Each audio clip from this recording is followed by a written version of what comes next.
everyone, if you can't tell, I'm in my kitchen today and I'm going to be doing a little video, hopefully, on Josie's Best Muffin and More Mix. There's a recipe on the back for brownies and I am a big brownie person, so I'm going to try and do a video, but I'm not really a video cooking person. I'm not Rachel Ray. I'm not Sunny Anderson. I'm not Guy Fieri, but we'll see how it goes. Okay, to give you an idea of what I'm doing, here is the gluten-free brownie. It says that no one will know are gluten-free, and the ingredients. And I've got everything out I need over here. So I'm going to read through the instructions first because I find if I don't do that, I mess something up and then things go horribly, terribly wrong. So I'm going to read through the instructions and then I'll be back.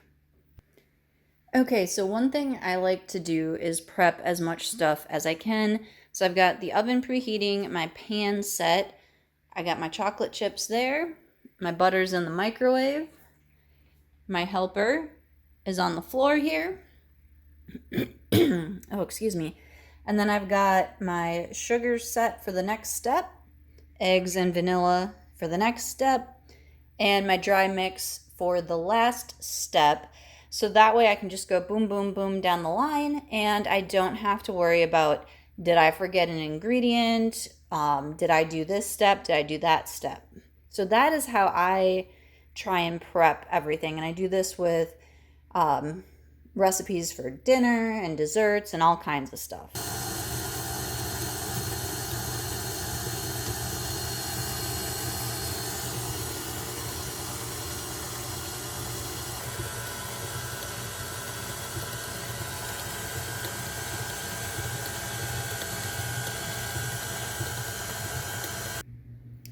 All right, this is some pretty thick batter, and the last step was to fold in chocolate chips if you want, and I'm gonna give it a try, then I'll put it in the pan and pop it in the oven.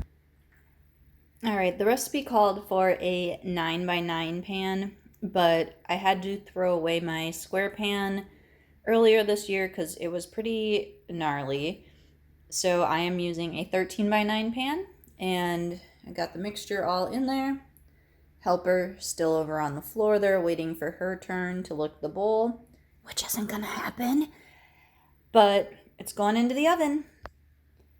And while that is in the oven for about 30 to 35 minutes, I will finish cleanup.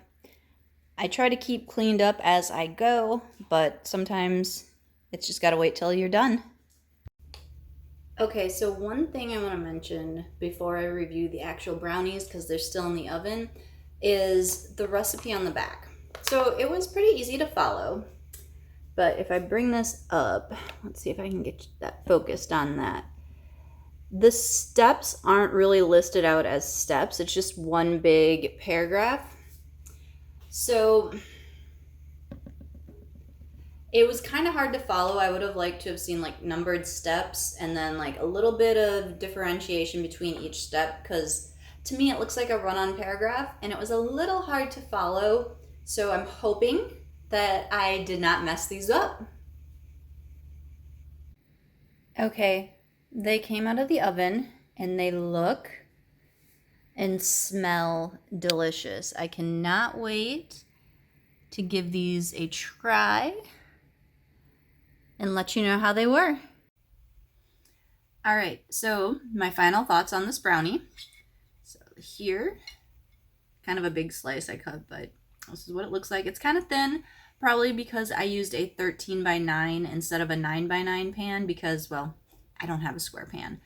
I think I should have left it in the oven just a little bit longer. It was done, but the top isn't very crunchy and I like a little more crunchy top. But other than that, it's really good. It smells delicious. It tastes really good. It's not too sweet, but I think that's because I used the dark chocolate chips instead of the semi-sweet. So if you want a sweeter brownie, I would say go with the semi-sweet chocolate chips. And if I were to make these again, I might do some like different add-ons, like maybe fold in butterscotch chips or some caramel, whatever, because you know I gotta doctor up the brownies a little bit. But overall, good taste. They are a little crumbly and it's a little dense, but that's what you get with gluten-free brownies. It's just, it is what it is. It's very rare to find anything gluten-free that isn't a little bit crumbly or a little bit dense, just because that is what gluten is. It's that elasticity. But yeah, so if you have to make gluten-free brownies because of celiac disease or whatever, Josie's Muffin and More mix does a really good job. Oh, and I didn't even add any extra xanthan gum. Usually with like boxed mix or whatever, I'll add a little bit more xanthan gum just to make it a little more like gluten. But these I did not, and I don't think it needs it.